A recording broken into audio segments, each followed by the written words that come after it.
Morning, Mr. Banerjee, Mr. Bose, Dr. Murta Girdhar, and all friends who have come to listen to the webinar. I take the opportunity of introducing myself. I'm a U.S. Chiller Institute of Fire Engineer, and the first speaker is Mr. C. Bose. He's a retired ED from All India, and Mr. Dev Rajan Banerjee is also retired ED, and Dr. Murta Girdhar will manage the show. Now I hand over to Dr. Murta Girdhar, please. Good morning, everyone. Good morning. Good morning. So you know that oil well fire, it is started on 9th June and it is gas leak has been started on 27th May, and 9th June it has been caught by the fire, and that fire is still continuing. So it's really a severe fire, and we are discussing about this in this webinar. We have two eminent speakers with us, Mr. Bose and Mr. Banerjee.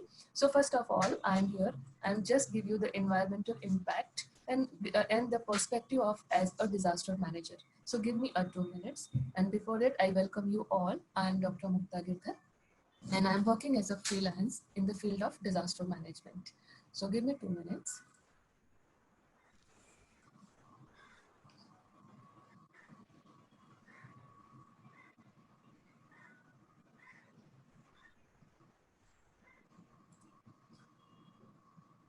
Can you see my screen? Yeah. Yeah. So you can see the amount of fire which is going on in that area.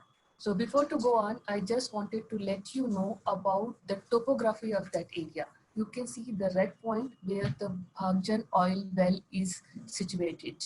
It has been covered by the two rivers. One is known as Dongri River and other one is Dibru River. The upper side, which you can see the broad river, that is a Dibru River, and it is a main river and main channel of Brahmaputra River. Below side, there is another river that is known as Dibru River, and this river has fall down from the Arunachal hill. And there is another very important Maguri Motpan wetland. There is another one very important thing, which is Dibru Saikova National Park. So that is the topography. This place is very beautiful because the one side there is a Himachal and there is full of greeneries. This is the satellite image where you can see a floodplain of Brahmaputra River. This area is covered by the your PPT is not seen, so. PPT is not visible, madam. Not visible on the screen. Give me 2 minutes.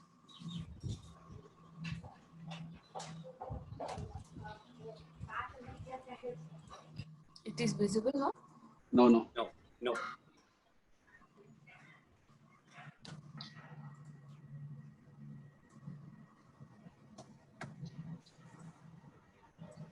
Now it is visible. Yes, now it is coming. Yeah, now it's visible. From where can I start again? Yeah, you have. No, I think continue, Kari. Okay, so this area is not covered by the dense forest. This area is covered by the tea bagans, bamboo, banana trees, and betel nut trees. So in 1999, it has been, just a second. 1999, this area has been discovered by the geologist. And in 2003, they have discovered and drilled so many places. And 2003, this Bhagjan oil well has started his drilling operation. So it is a purely gas producing well, and near about 1 lakh standard cubic meters from the depth of 3,870 meters, they have been taking out gas from this area. You can see the environment. As I have told you that this is near the Dibru Saikova National Park, which is just 900 meters away from this Bhagjan oil well. This is why this Dibru Saikova National Park is important, because in the 1986, this park has been declared by the government as a... Hello? Where's the other, sir? This area has been covered as a wildlife sanctuary. May I request request everyone to please mute. In 1997, it has been biosphere reserve. In 1999, it has been declared as a national park. And after that, in the recent year, it has been declared as an eco-sensitive zone. So why government is putting this much information on this Dibru-Saikhowa National Park? There is two main important things. That the one, there are 36 species of mammals are finding there, which are mainly the Gangetic dolphins and feral houses, tigers, and lot of 382 bird species. Especially few of them are migratory national birds. Migratory birds used to visit this place, some of which are considered endangered birds also. That is the home place. That is why this Dibru-Saikhowa National Park is important. Now, this I am telling you, when the moment gas leak started, the people, they have started throwing water into it. What is the effect on this? The moment gas is already started, an aerosol has been formed. And these aerosols, they found down on these two rivers, Dibru rivers and Dogri rivers. They have invited disaster managers from Singapore and the US. They are working on it. And NDRF people, military people, and so many locals, they are supporting this incidents to reduce the impact. There are two fire persons, they have been died when 9th June, when this gas leakage have been caught the fire. We can see the people, they are searching dead bodies. 2 people died and 8 people, they have been injured. So at the same time, some people, the local villagers, they are also affected. So near about 3,000 families have been evacuated from that place, and they have been shifted 2 kilometers away in the shelter camp and the relief camp. At the same time, they have been provided 30,000 rupees to each families. This gas is spread over a radius of 5 kilometers, and it has been highly impacted and give the risk to birds and the animal mammals. As I have told you, that due to the aerosol and the water impact, they have gone down and spread all over the rivers. As you can see, the thin yellow layer which is above the oil, which is really suffocated the aquatic mammals. And aquatic mammals, they were dying because of this impact. You can see the Gangetic dolphin, which is rarely found in India, especially this found in the Brahmaputra river and the Ganga river. And the important thing is that this Gangetic dolphin is declared by the government as a national aquatic mammal. That is why it is very important, and at the same time, it is endangered also. You can see the carcasses of those dolphin cases. So many fishes, they have been dying because of these thin yellow layers.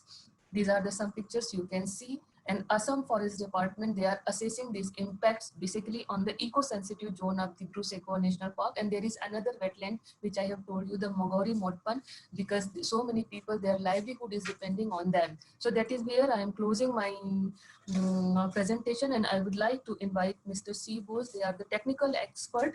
He is a former executive director, production in project in Oil India Limited. So I think we can have the better insight from Mr. Bose. So welcome, Mr. Bose.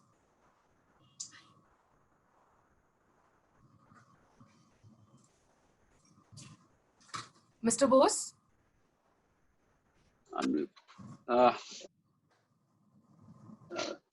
Lokesh, can I have the presentation, please? Before I start, Yes. Thank Institute of Fire Engineers for organizing this. I would like to have a clarification. This discussion, we will be purely keeping what is blowout and how it happens.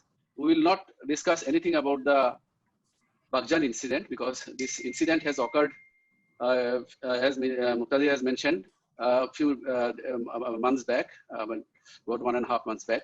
It is still under investigation. They are trying to control it, and it would be controlled. We will not discuss on the subject at all. We will discuss in general for awareness of the fire engineers and the firefighters. Friends, I welcome to this presentation. With me, we have Mr. Debranjan Banerjee. Now, this is a scenario, is a big challenge to the firefighters and the oil field experts. You can see a structure of 130 to 150 feet high falling in front of you. Now, this incident, how it happens, can I go to next slide? Now, what is blowout? In general definition, you will find it's a blowout is the uncontrolled release of crude oil and natural gas from an oil well or gas well. Can I ask everybody to mute, please? Yeah. After pressure control system. Now, what are the pressure control system that we have in the while drilling? It would be explained later on. And any accidental spark can lead to a catastrophic oil or gas fire. Now, just before that, there are 3 reasons why it can happen. One is, of course, human error. Any accident takes place, human error is a major factor. Second is, mechanical failure, which can cause while drilling or doing some workover. What is drilling and what is workover will explain to you later on. And thirdly, what you saw in 1990s when the retreating Iraqi forces blasted one after another well in Kuwait oil field. Now, these are the three reasons why a blowout can occur. Now, the question often comes to our mind, what frequency does it happen? Is it that dangerous to go for a, exploration and production operations? The answer is that in case of an exploratory well, that means when we do the exploration, when you try to find out the presence of oil and gas, it is around, I'm talking from the net search that I have got. For an exploratory well, the full number of blowout gives the frequency is 4.9 into 10 to the minus 4 blowouts per well, which comes out to be around one blowout approximately per 2,000 wells drilled. If we take average depth of around 3,000 to 4,000 meters per well. And in case of offshore deep water, where it is very risky, it is around one blowout per 500 wells. We call it high pressure, high temperature wells. Can I go to the next slide, please? Next slide, Lokeshji. Yeah, of course, it is very unfortunate when it takes place, but it is part of the business. Wherever you see, why I'm emphasizing this exploration different from any industry in the world. We work in desert, we work in jungle, we work in offshore situation, which is absolutely, whether it is raining or it is having a storm, we keep on working 24 into 7 into 24 basis, 24 into 7 basis.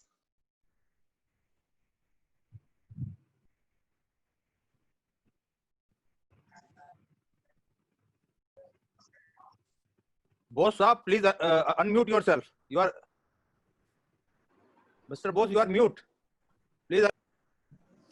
We can't hear you, Mr. Bose. Sorry. What I wanted to tell is that what is the frequency of such incidences that takes place?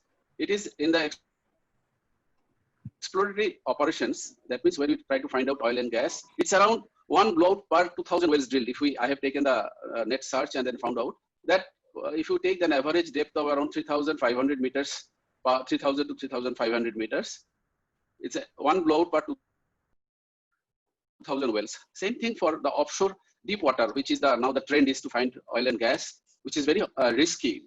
It is around one blowout per 500 wells. Now, as I was mentioning, that unlike any other industry, exploration and production operation is absolutely different industry. It is open to, we work in desert, we work in jungle, we work in near the paddy field, tea garden, whatnot. So when, can I have the next slide, please?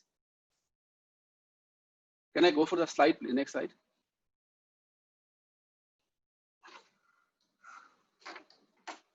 Can you show the next slide, please?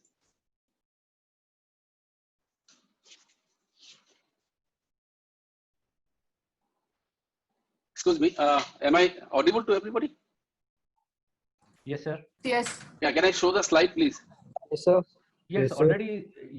it is displayed. It is displayed. Okay. Yes, sir. If we go to the, this is probably the incident which took place in 1967 in Rudrasagar in Assam, and where 2 lives were lost, around 2,500 people were evacuated.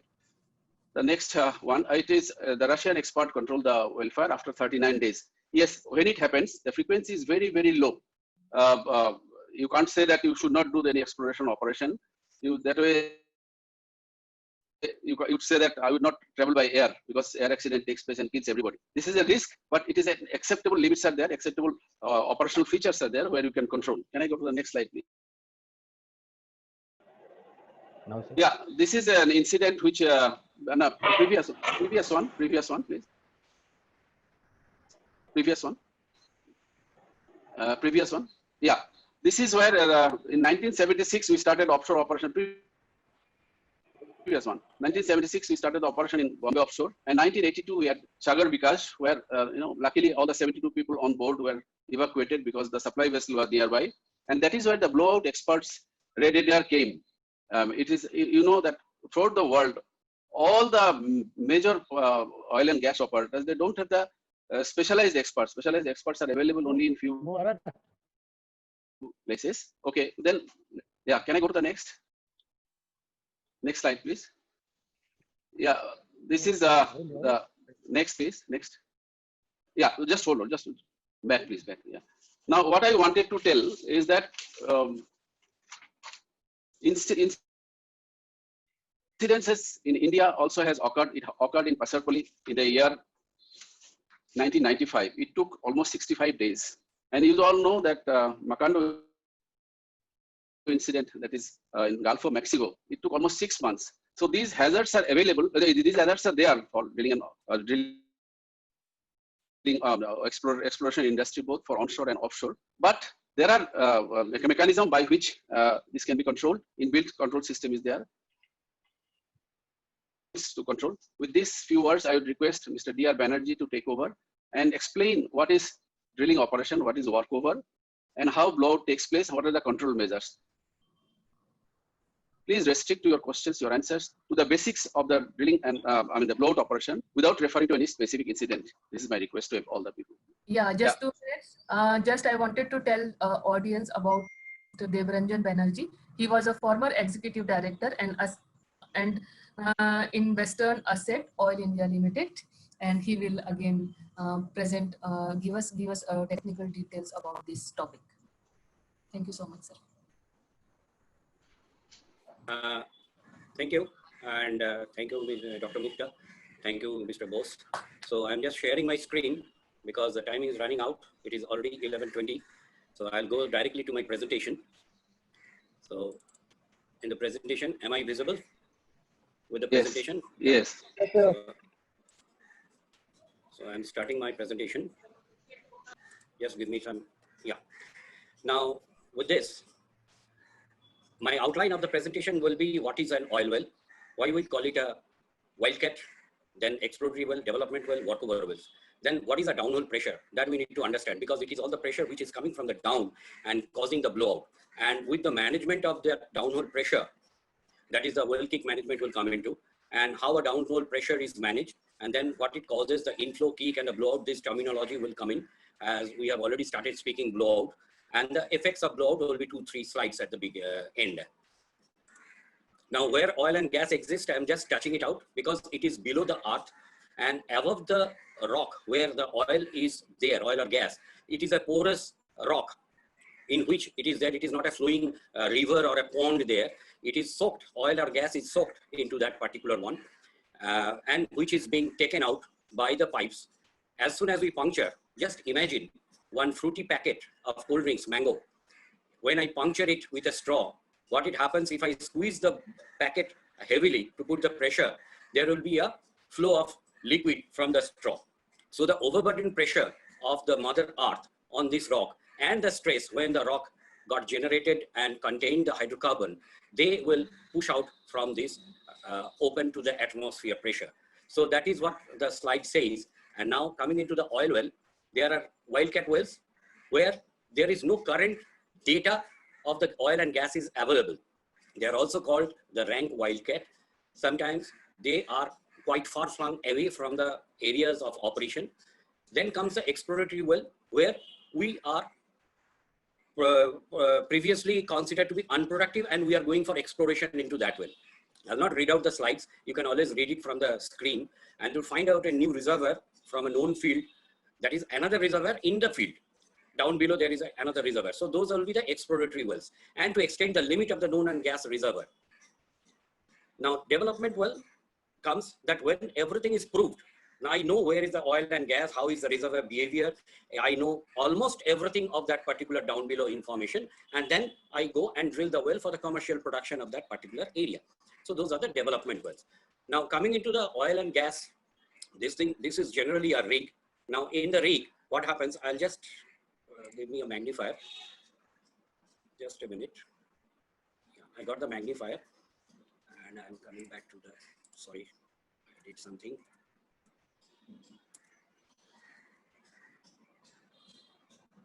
Where is the slideshow? That's there. Okay, forget it. I'll try to show you there.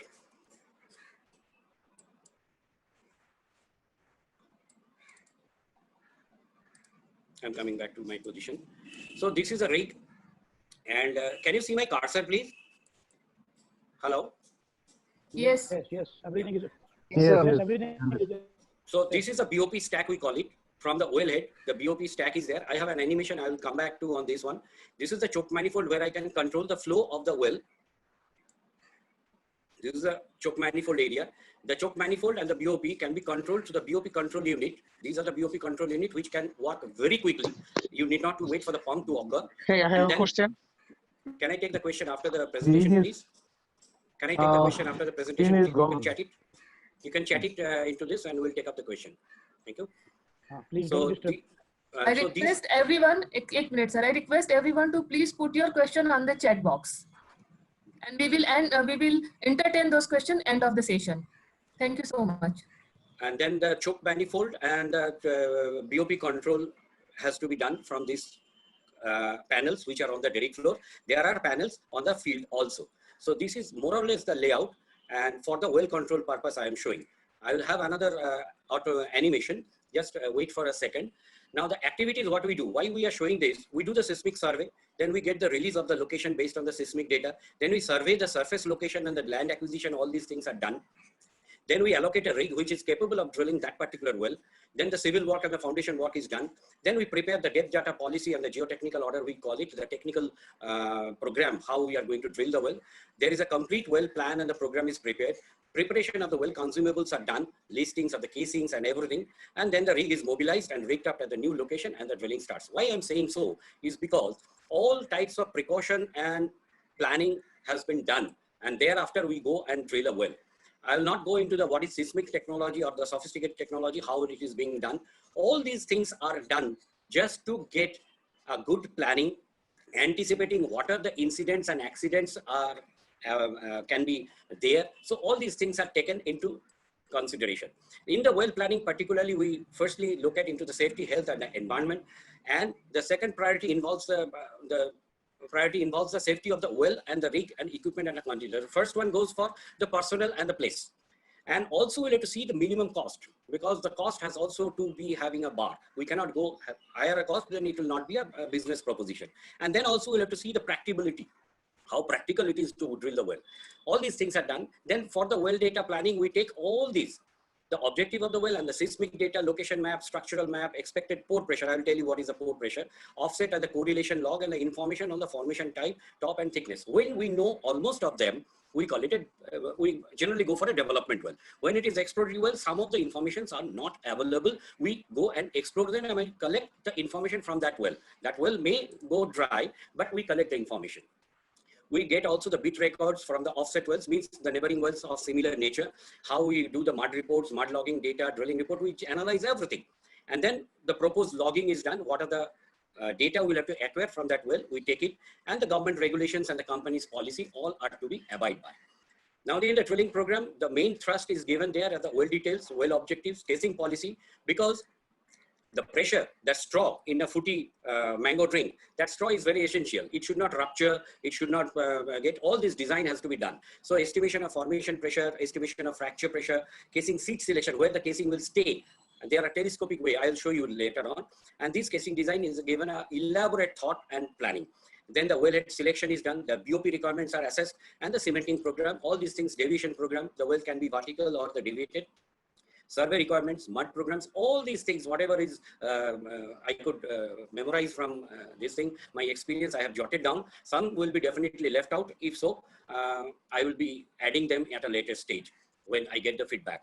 Drilling log and mud log, measurement while drilling, MWD, electronic logging requirements, all these things are given there. And finally, the estimation of the well cost, because I can do for the technical purpose, I can do heavy things, but almost there has to be a well cost consideration. Next, casing pipes, functions of casing. I will show you the animation later on and you will be understanding what is the function of casing. It is the steel pipes which are lowered into the well when a well bore is drilled, and then it is cemented with the formation so that it can prevent a lot of things, like to isolate troublesome unstable formation which may having a shale or low circulation zone where my fluid will go away, all these things, then isolate different pressure of fluid regime. So ultimately you can sense that it is the downhole pressure management is the prime importance of drilling a hole and then to produce, because down below there is a high pressure because of the overburden of the mother earth, and also the stress generated during the tectonic movement. So all these things has to be listening to control the well pressure by containment of the downhole pressure, and they provide a stable seat for the packers. There are a lot of considerations. It's a big subject by itself, and to support the wellhead on the BOP stack, and to confine the produced liquid, because it has to come to me, to the surface, not go anywhere else, because it has to come through a particular conduit. Generally, a pore pressure graph estimation shows like this. It increases gradually, the pore pressure, over a depth of meters, as you can see. I've just given an example, and then it decreases or increases in this way. When it goes in the other way, it is a very big problem. Now you see, we'll have to reach, this is my production zone where I would intend to reach in the Kopili or the Bareil. And these are the names of the formations, local names. Now here, I'll have to reach, but I cannot dig it from the top below through one conduit. So I'll have to make some stages. So this is one stage, second stage, third stage, and finally the oil string stage. We call it a conductor stage. We have two isolation stage, and we have an oil string stage, which produces and gives us the production support. Now, this is a typical three-stage casing policy. Generally, it goes up to 150 meter for a three-stage. And for 9-5/8" casing, it goes, that is the isolation stage, which isolates a lot of area, other troublemaking or not required for us, and isolate the main zones of minerals and waters. So it goes to about 1500 to 1850 meter or so. And then up to the objective depth, it goes to the 5.5" casing. This is the table for that. We can see, and we drill a hole of 17.5" to lower the 33/8" casing. We drill a hole of diameter 12/4" to lower a 9-5/8" casing. These are steel pipes. These are the pound per feet of the casing, and these are different grades and the connection type. So we spend a lot of money. About 1/4 of the well cost goes into the casing cost. Now, this is generally the 4-stage casing policy. Again, 150 meter of 20" casing, then 33/8 is up to 1500 meter. Deeper we go, we'll have to lower it down below to get the troubles segregated, and we can then proceed. So this is also a similar type of thing, but here only we drill a 26" diameter hole, and we case it with a 20" hole and then cement it. Now, the drilling operation, how a well is drilled, what are the phases? There are categories of drilling wells. There are various sizes of holes that I have just now mentioned. There are purpose of different sizes of hole and the casing. I'm not going into those details, but there are purpose. There are deviated holes like S-bend, J-bend, and horizontal, depending on the profile and the look of the hole. And how a well is completed and produced, we will see animation. Mr. If you can start the animation now, the drilling operation animation, then we can see it. Hello? Sir. Yes, sir. Yes, sir. Give me a minute. Yeah, please start the animation. It will take about 5 minutes. Then we can understand that.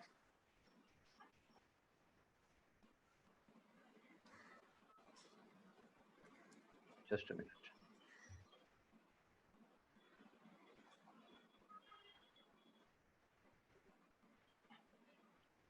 Yes.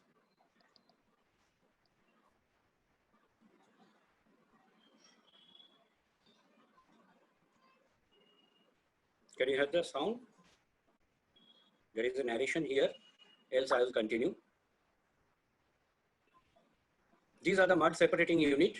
Whatever the cuttings comes out from the hole, these are segregated here. The sands are taken out. These are the pumps from where the main energy, the hydraulic energy is pushed in through a sort of pump. These are the traveling block through which the up and down movement in the derrick it happens. Can anybody hear the narration of it? I'm unable to hear it. This is a general. Yeah, it's okay. Let it continue. I'll speak here if anybody is having a problem. So this is the drilling bit which is going down into the hole. From the derrick floor, it is being operated, and you are going very fast, I believe. Let it go a bit slow. These are the casing pipes which has been lowered, the green part, and it is cemented. This is the conductor casing is being drilled that they are showing. This is a different type of conductor casing they pushed into the hole. Next, keep going, keep going. Approximately 800 feet they have lowered. Yeah, forget about the this one. Let it continue. Forget about the end part. So here the spongy structure, the pores are being shown, how the oil droplets or the gas droplets stay there. And it is the drill bit which is going down and drilling.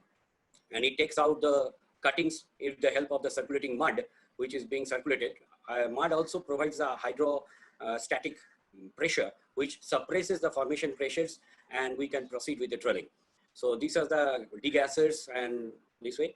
So approximately it's a 7 day they are showing. They complete the drilling of the stage and they pull out the drill bit and they lower the casing.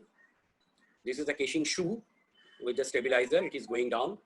So the casing shoe is going down for the first stage, rather second stage of isolation.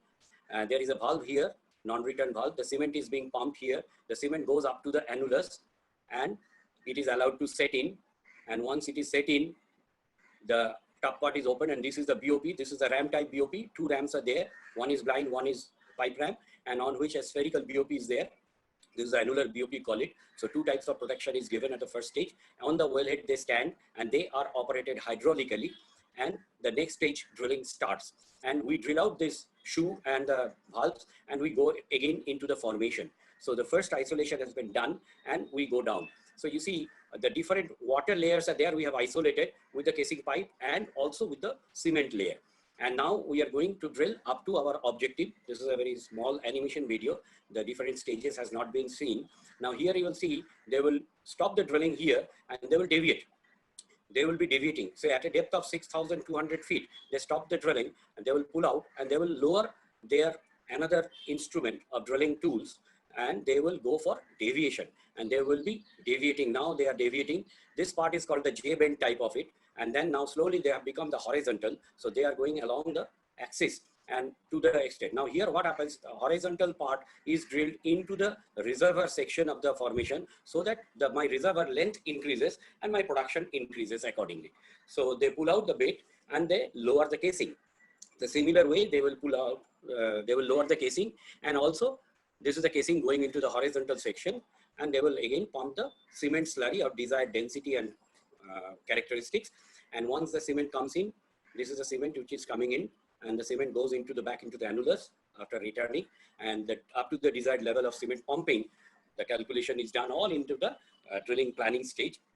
And then we take out the allow the cement to set, and once the cement is set, now you can see there are 1, 2, 3, 4, and 5, and then another. So total 7 layers of protection with the formation. So nothing coming from the below, whatever the mineral is coming, cannot go beyond these 7. There are different types of multilateral wells. From a single plinth, we can drill multilateral wells, and that way things are happening in the world, and thereby the area and the exposure to the environment, the plinth, the single plinth will allow us to drill at least 6 or 7, 8 wells instead of going for this type of pad drilling, we call it. And the effect to the environment will be very much less. So that way we drill this. I think we are coming to the end of this animation. So this is the way the wells are drilled and they are produced finally. Thank you. Lokesh ji, isko band kar dijiye. I'll go back to my presentation. Thank you. So up till now, what we have seen how the well is drilled. So I'm going to the next slide. Now coming to the workover. Now the workover, what we call it is the servicing of a well. We have some hand tubewell pumps in our homes. We know that when the water starts coming less or the sand is coming, filter is a problem, somebody comes to service it and they pull out the tubing or they do something. So that is in big structure is the workover operation. So it is nothing but a servicing of the well, or we'll have to kill the well or abandon the well. The life has come to that particular reservoir, or those are the areas where we do it. They are done with basically a smaller rig of 650 to 700 horsepower rig and a tonnage of rig. And we do this to maintain the good health of a well. We do the servicing, the optimum production rate, and to enhance the production by maximizing the recovery of the hydrocarbons. Various examples are there. There is an end. This is not an exhaustive list. Why we do it? So we do the workover for so many purposes. And there's a breach plug, retainer plug milling, sand ingression, reperforation, zone transfer, plug back the formation and do something else, isolation repair, something has happened. So production fish recovery, some scrapping jobs are there, the fish has happened. Fish means something foreign object, undesired object gone into the hole, left into the hole, has to be taken out, gravel pack, some filtering type of thing, sand has to be stopped in production, acidization job, casing repair, patch job, some enhanced recovery of with ESP or MEOR, that is micro engineer bacteria type of thing. permanent abandonment of a well. Mr. Banerjee, Debu, can you come to the blowout, which is people are I'm interested? coming. Yeah, I've already arrived to yeah. the downhole pressure. So it is now 11:42. Give me another 7 minutes, I will complete it. The formation pressure, as I said, the formation pressure can be normal, abnormal, or subnormal. Means because of some reason of the stress and some accumulation of the fluid, their bottom hole pressure can be normal, which we call it over a range. It can be abnormal, it can be subnormal. So I'm just jumping into this slide. The downhole pressure management, when we see the well bore, we have a hydrostatic head, and the hydrostatic pressure and the formation pressure, when they are balanced, they are called to be a balanced condition where we can propagate with the drilling or servicing. When the formation pressure is higher, then this well bore becomes underbalanced. And when the formation pressure is lower than the well bore pressure, then it is called the overbalanced. Here, the loss of fluid will happen in this way, and here the oil will come in. Once the well comes in, that is called the kick. And once it is a kick, it can be detected at the surface with several other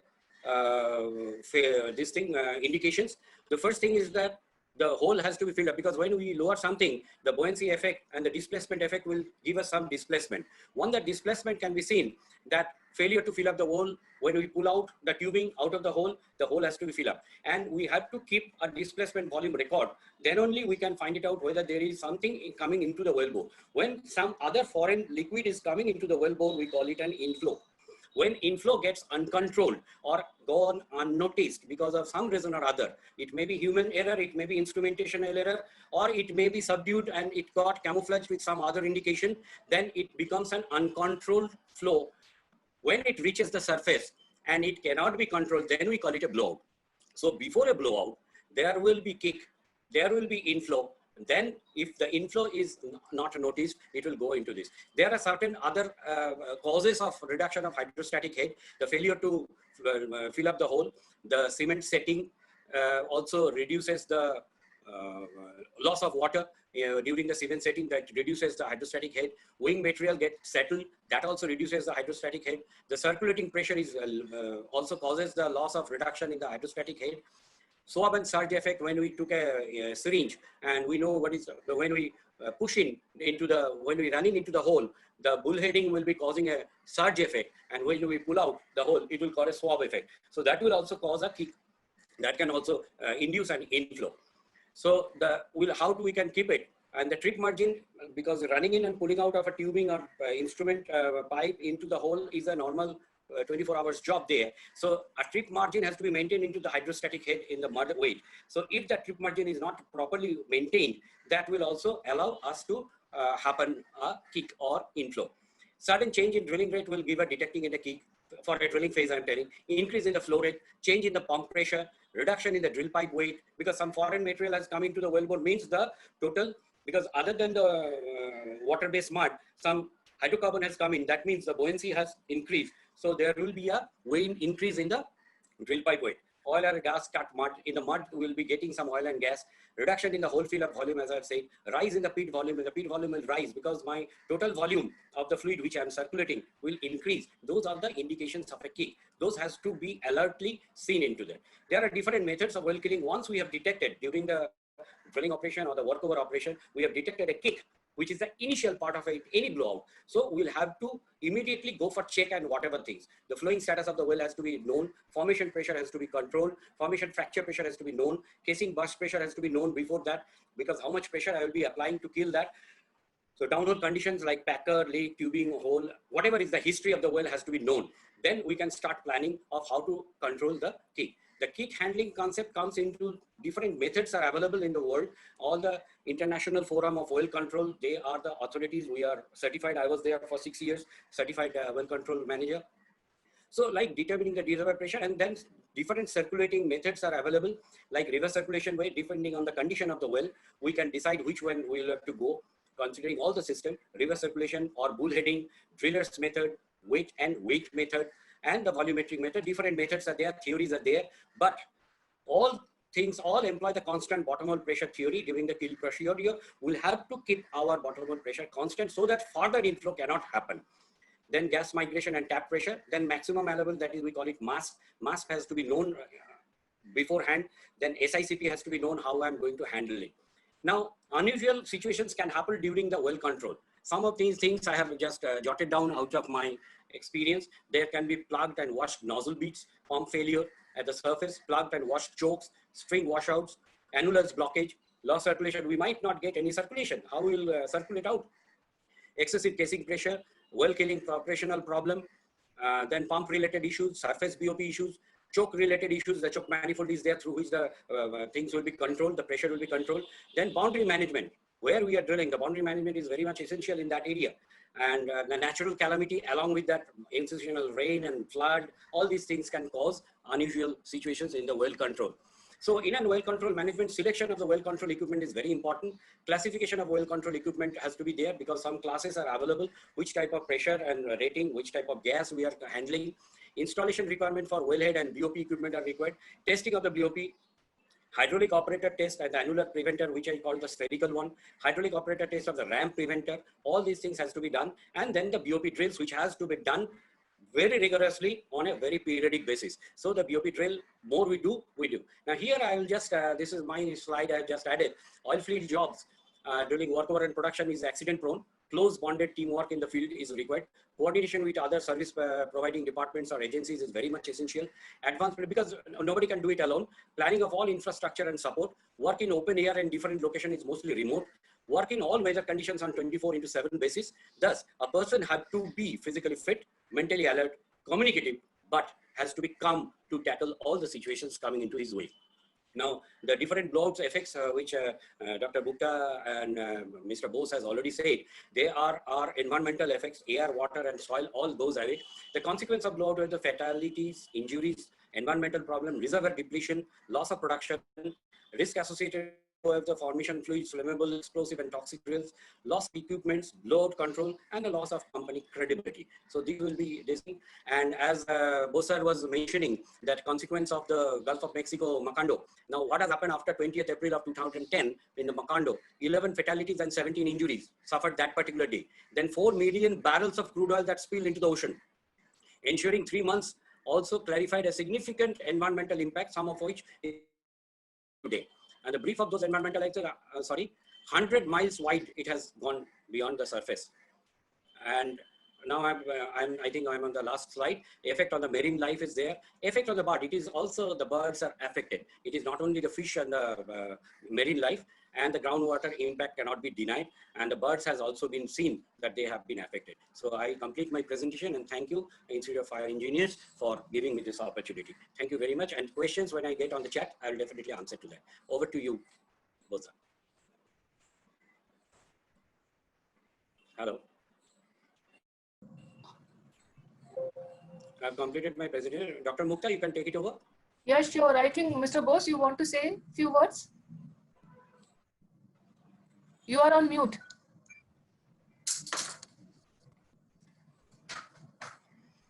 You are on mute, Mr. Bose. Yeah, is it all right? Unmute? Oh, yeah. Yeah. All right now. Okay, I think quite a heavy dose Debronjo Banerjee has given to the people.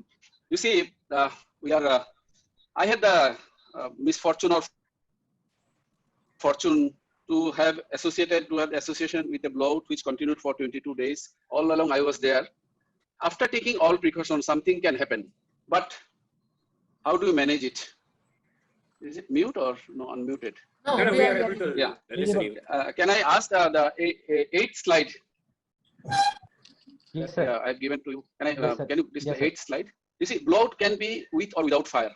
Now, without fire, sometimes it is more dangerous because the unburned, whether it is a gas associated with condensate spills over or crude oil, it can subsequently catches fire and have a very serious effect. It is sometimes better we say that it catches fire immediately.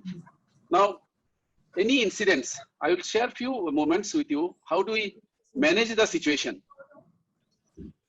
Now, any such incidents, it immediately becomes an offsite emergency and your disaster control mechanism has to be on the offsite scenario. You need absolutely help from the district administration, army, at times Air Force, the local fire brigade, the next slide, please. Then I'll give one example. During the blowout, one of the, we needed a crane or a very heavy duty crane which was not given. Immediately DC acquisition that and given to us for operation. Now, if we immediately after such incidents, what we have to be done is the head count has to be done, because it is in a drilling location or in a workover location, on an average, depending on the type of operation, from 50 people to 100 people, maybe sometimes 10 people are available. Immediately head count has to be done, because people come out from the direct floor or from the workover platform. Now, most importantly, the site in charge. Next slide, please. Site in charge has to take over and evacuate the area. This is where the the most difficult situation comes. It is quite a chaotic situation that happens. Now, once again, I will tell you that this throughout the world, there are very few blowout prevention experts are available. Of course, in our country, we have a very good, I've seen the facilities of the crisis management team of ONGC. They have got a very good facility. But on an, in general, there are few companies in the world who can really do this daredevil act of closing a blowout situation with the help of course, local people, local organization. The first thing is that evacuation of the people from that area, providing them shelter. I was very much associated with this operation. And depending on the situation, you have to have the deployment of the law and order enforcing authority. Now, if we, now just I am telling you what is the pressure that is expected. Sir, please. On such a blowout. It can be 10,000 psi, which is close to 700 kg. Now, you have to have the medical, paramedical facilities in place, establishing control room, monitoring environmental parameters. And you have to keep all the statutory authorities. Somebody put a question sometime back, I saw, what are the statutory authorities? Whether it is right from keeping the ministry informed, YSD, DGMS, CPCB, State Pollution Control Board. And in case any gas blowout where it does not caught fire, then immediately the area around that has to be continuously monitored for the gas concentration. As you know, it provides the explosive mixture. I think time is less. I would request Muktaji to take over and ask for questions, because Yes, sure. this is an time is very short and the subject is very wide. How firefighting is done, because a lot of mobilization is needed, whether it is a high HVLRM up to 2000 to 4000 GPM pumps continuously operating. No operation is done in the night time. It's very important. I have learned during that time.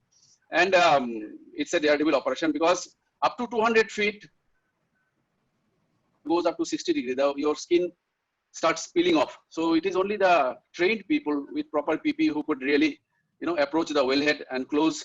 There are many ways it can be closed. Those things I will not go, because those time is not available. But given an opportunity, how exactly it is done, also we can focus on that. But I think we are open to question. Okay. So let me and Mr. Debranjan Banerjee. Okay. Thank you so much, Mr. Bose. And now we start question answer session. There is a question which is from Akhil Kumar Das, and he's asking, what are the regulatory requirements for emergency preparedness applicable to the upstream oil and gas sector? This is Director General of Mine Safety, is the statutory authority for onshore. For offshore, it is Oil Industry Safety Director beyond 12 nautical mile. There are the Pollution Control Board, state as well as the Central Pollution Control Board guidelines are there. As you know that now you have to have the environmental impact assessment study done, and the permission is given on conditions from environmental protection point of view. Please remember, these operations, these incidents very seldom happens. As I give you the statistics, in an exploratory operation, statistics says one such blowout takes place per 2000 exploratory well. Now, if you take the average depth of 3000 to 4500 meters per well, the frequency, I would say it is good, but frequency is very, very low. Now, two things comes in our mind. One, should we have concern from environment and industry go together? My answer is yes. On the basis of your, the proper drilling practices, proper safety precaution, it is very safe to carry out drilling and workover operation, both anywhere in place. You can see you are going offshore in the deep drilling as well in the desert. It is possible, and the statutory authorities are this. These are minimum. These are minimum, please. Yeah. Thank you, sir. The other question is from Mr. Amitabh Singh. He is asking, in order to control blowout, much depend on readily availability of basic equipment for blowout control and crisis management. What is the status in this regard in India with operators? Well, as far as my knowledge goes, the two PSUs, that is ONGC and Oil India, they have got the crisis management team. ONGC is very well equipped, I know, but across the world, you take my word, across the world, even as Macondo incident, Mr. Banerjee was mentioning, the BP, one of the market leader, no major companies, they have this type of experts available with them. They always hire it because the frequency of incident is so low, but basic things are inbuilt while doing the drilling and workover operation, while doing the exploratory operation. And Devu, you want to add something to me? Mr. Bose, you are missing one thing. I am not asking about the expert. Expert, I No, I'm can telling equipment only. from the world. Time goes wasted in getting the equipment. Yes. Mobilization of the equipment. Time goes there. So I'm asking about the equipment, not expert. Yeah, equipment only. Equipment has to be run by an expert only. Equipments are available today in the country. My dear sir, again I'm saying you can airlift and any expert within 24 hours, but you can take months to get the equipment. So whether if equipment is available, you can call an expert. That is, I'm restricting to equipment only. Yes, equipment today we have sufficient in our country to pool resources. No organization keeps all the equipment. That's my knowledge. I mean, you may be knowing better. I think Devu, Mr. Banerjee, can you please add to it? Just I will say, sir, with due respect, blowout is a damage and prevention is always better than curing it. So we'll have to have tremendous planning and attentiveness to avoid the blowout at the stage of inflow or kick. That is my first comment. Second comment is that we cannot visualize that after the blowout, what are the types of equipment. I may be having a 10,000 PSI or 15,000 PSI, 20,000 PSI high displacement pump, but my situation may require 3-4 pumps like that. Now, no company can keep those type of pumps standby for an eventuality or an insured item like that. So it has to be shared among the vicinity or within the country so that it can be transported. So that way we depend on each other and it has to be a team when a disaster happens. That much I can say out of the limited time. Thank you so much, sir. Now move to the next question. This question is asked by Buddhadev Orian. He is asking whether the well where blowout occurred was producing gas or oil. What was the purpose of workover operations? Is it to shut off the gas zone and recomplete the well? Now, in this regard, I will take it up this question. We will be not able to comment anything on this subject, particularly the Barjan case, because certain 4 division types of inquiries are going on. What is the cause, why it has happened, how it has happened, what it was producing. So whatever has come out into the newspaper or the media, you have to be satisfied with that till the inquiry is over. Okay, there are a few more questions. If you all will allow, then I will ask. Otherwise, time is up and we can. Yeah, we can take the question, no problem. Okay, the next question is to please provide a near to practical simulation of blowout prevention examples to understand it in a better way.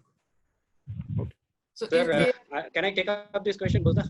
Sure. Yeah. The thing is that BOP drill at the field and the simulator at the office or in the institute, like in Dehradun we have, in Oil India, Duliajan we have, the simulation is there and we fight the blowout there. The simulations are happening and people are being trained. But the fact remains that tremendous meticulous drill on paper, we call it, each and every step, if we can plan and go ahead, we pay about 70 to 80% of our effort in planning with all the informations, whatever we have gathered together and plan the well. I think the blowout eventually can be almost negated. And for that, the simulation is happening. Yes, simulators are available. And even nowadays, very small simulators are also available. On that simulator, training is imparted. I know in IWCF also, it is a mass paper of 100 marks. So people get certified onto that. Do that answer the question? Now the next question is from Mr. Rajesh. He is asking to provide a he's asking Ravinder Pandala. He's asking fire protection system. Is it required? Any chance to fire ignition and what protection to be taken? Please. Sorry, can I explain about fire protection systems? Is it required? Any chance to fire and what protection to be taken? You see, the YSD standards gives the fire protection system required for a drilling and workover well. I forgot, I think 189 most probably, I forgot the number, but it is that there is a basic requirement. But for blowout, I'll give you an example where I was sharing that I had the opportunity to be with the, the team who controlled the well for 22 days. It was burning. Now, first thing we need that to assess what would be the water requirement for that particular well. We dug out a pond which was of 15 lakhs gallon capacity, because you just for about 6 to 8 hours, 2,000 to 4,000 GPM of water was pumped all the time at the wellhead, where the experts made an approach to the wellhead. So first thing they did is the availability of the water. It has to be augmented. We augmented from a nearby stream, which was around 2 kilometers away, laid the line, and then the pond was made with proper polythene lining. The pump was kept in place, and it took around 10 days for us. These pumps were not available with us. We, thanks to the ONGC CMT team, they provided us the pump from their CMT group. So for the normal operation, there is a YSD standard for drilling and workover operation. But in case blowout takes place, assessing the situation, we have to augment the water supply, the pumping, so that the basic approach to the wellhead is made with that facility. Otherwise, you cannot, a burning well, you cannot, where I was telling, temperature will be such that even in Rudrasagar well, when it was burning in the 1967, I was going through the document. From a 200 years, a person in the night could read a newspaper. This is the luminosity that can, is that the temperature you can imagine, but people have to approach. Just the environment has to be cooled down, then only an approach. So this is the fire protection arrangement needed. Yeah. The next question in this series are, what are the causes of fire during drill? What are the firefighting operations? The cause of fire in case of blowout, when it blows out from the surface, a lot of pebbles comes up. It is a steel structure. I was showing you the first slide, about 130 feet tall steel structure. On that structure, it is a drilling rig. So pebbles, stones, it can come and spark can be there. But in case of a normal drilling operation, what are the hazards for fire? It is basically the diesel that you store. There is no other electrical sparks can be risen. The cables can be where. So it is major fire risk is during normal operation is the fuel that you store there. There is no other burning material, immediate instantaneous burning material. The situation is completely different when a well is blowing out, where oil and gas presence is there, maybe gas is there, condensate is there. So in normal situation, the source of fire could be your fuel, that's all. And some carbonaceous material. Any specialized fire equipments recommended for well fire? So there are many. Okay. It is the there are many actually. First of all, we have to control the well. First, so blowout. For that, some equipments. There are many major equipments are there. As far as firefighting is concerned, your main aim is to have the desired pump and the desired HVLRM. These are the two major areas where the next question is from SK Singh. Can we have mock drill for blowout situation for updated preparedness? I think Mr. Banerjee, can you tell? Yeah, the BOP drill we do carry out. We do the mock drill. There are 3 tiers of mock drill: first tier, second tier, and the third tier. In the first tier, it is done within the site itself. In the second tier, the managers and the senior managers, they get involved up to the level of the resident chief of that area. And in the third tier, it is the district administration and the supportive people of the local areas. All are getting involved into that. So that is the third tier of mock drill we perform. And the frequency of them is once in a month for the first layer and once in a quarter for the third layer. And in between the second layer comes in.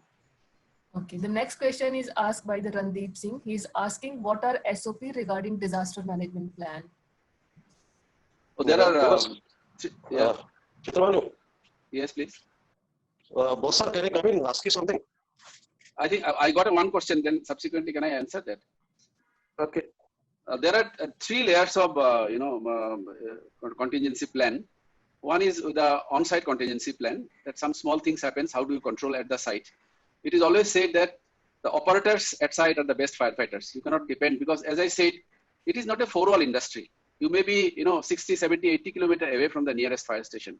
So it has to be the owner-operator theory. The owner who is operating this has to be the firefighter. Just imagine the offshore operation where 10 to 15 people or maybe 100 people are there. They are in the midst of the sea. Macondo, 11 people died. This thing, Piper Alpha, more than 160 people died. So they all are trained firefighters. Now, second tier comes the on-site emergency plan, and the third tier comes the off-site emergency plan and the disaster management plan, where the district administration and the National Disaster Management Force, they are also, today it is all network is there where we can pull the resources. We know exactly where the resources are available. These type of documents are available. So these are in place. These are the basic requirement. Without that, industry cannot, exploration industry cannot run. So these are in place.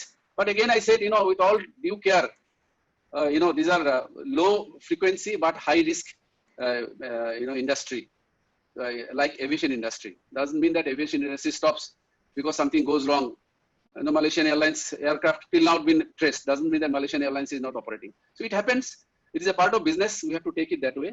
But there are sufficient inbuilt system. There are sufficient external agency things are there where we can control both this blowout situation. It takes time. It may be 2 to 3 days. It may be few months as well. Sorry, my friend Ajay Sharma is asking the question. Ajay, are you? Boss, yes, it's not a question. I would like to first congratulate both you, Banerjee and you, for a wonderful technical presentation on a sphere of firefighting, sphere of fire hazard area, where very little is known to the fraternity. Congratulations to both of you, and we appreciate as from the institution point of view. However, I think the presentation as such was very technical, and probably the participants were expecting much from the firefighting side or the fire management side of oil well fire or something like that. Now, I will request you, if it's possible on your part, to give us a presentation on actually how you manage. You see, you said the Macondo fire took 22 days. At times it takes months together to fight or to manage a oil well fire, right? Whether it is a gas or a oil well, right? So what are the basic ingredients or the steps which needs to be taken before you actually start the fighting operation? Yeah, Ajay, actually your sound voice was breaking. Now, I'll just share my experience. We can always take it, and I'll request Mr. Chiller sir, if we get a slot, how exactly we carry out the firefighting operation in a blowout situation. We can have another presentation. But with my experience, I'll tell you the incident that I was telling. When the experts came, Boots and Coots, to be precise, the name, 3 people came. The first thing told that, look, gentlemen, we will not. It's a fighting against the nature. We are fighting where the pressure is more than 10,000 psi, close to 700 kg. We need to plan what is the requirement, and you have to bring those things in place before we attack them. It is something like when you attack the enemy, you have to, it's enemy. You have to plan accordingly so that it doesn't backfire. Exactly that did. They took, the operation was for 7 days, 3 attempts, 3rd attempt they could close. But 15 days they took to mobilize all equipment. It was airlifted from Ahmedabad. It was airlifted from many places in the country. And not that they were precise. They said, these are the things. It may be required, may not be required. We took special, brought special sand for sand cutting of the wellhead from Rourkela steel plant, which was not required. It's a fine sand, if suppose you cannot approach the wellhead, you have to cut that. There are cutters are available from a distance. It's a very high precision jobs. So they took 15 days to 17 days to mobilize all equipment in place, which included the pumps, the water reservoir, the augmentation of the water into the reservoir, testing of them so that the pump does not fail. Suppose they approach 30 to 20 feet or near the wellhead, your pump should not fail. Otherwise, they will just get scorched near the wellhead. You can imagine the height of the flare stack could be about 100 meters. And you don't, that sound is something around 120 to 160 decibel, where you don't listen to anything. There's the biggest problem in a blowout situation is that kuch baat sunai nahi deta hai. So much of sound intensity. So they planned it properly and then they attacked. The army was mobilized to operate. The crane operators refused to approach the wellhead. The army took over. So these planning needed. I was part of the planning. The planning needed a lot of time.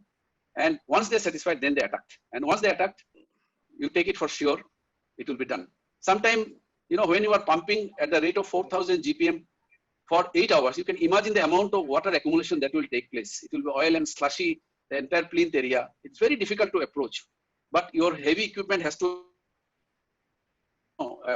put the, what they call it, BOP stack or the, you know, the mud pumping system that will go to overbalance the pressure. So we can have another session precisely only on the firefighting aspect. Yeah, we thought of, you know, this idea of not any incident specially. Idea of having today's program was to bring awareness amongst the people about the ENP operation. Yeah, please, sorry. Haji Saab, Chillar ji, boliye. I think I should pay my regards to everyone and especially to the speakers.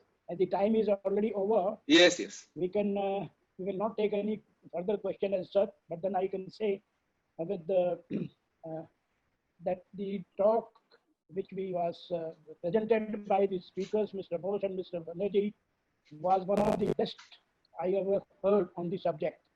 Anyhow, I request some requests have been received as to another webinar on the subject. We will try to see that if Mr. Bose can arrange that type of seminar, webinar, we will definitely do it and will come again for the purpose of this webinar on the subject or on the firefighting subject. Anyhow, but really, I'm very thankful to the speakers and to the audience. There are very few audience were very much concerned with the system, and I am happy with them. And we thank all the people, including speaker, including the audience, and we'll meet again once for all. Thank you very much. Goodbye. Thank you. Bye bye. Thank you. Thank you. Namaskar. Namaskar. Namaskar. Thanks to all. Thank you. Thank you so much. Thank you. Thank you, Devu. Thank you, Jitavanu. Thank you. Thank you. What is the Thank you. Thank you, Pradeep. Thank you very much for the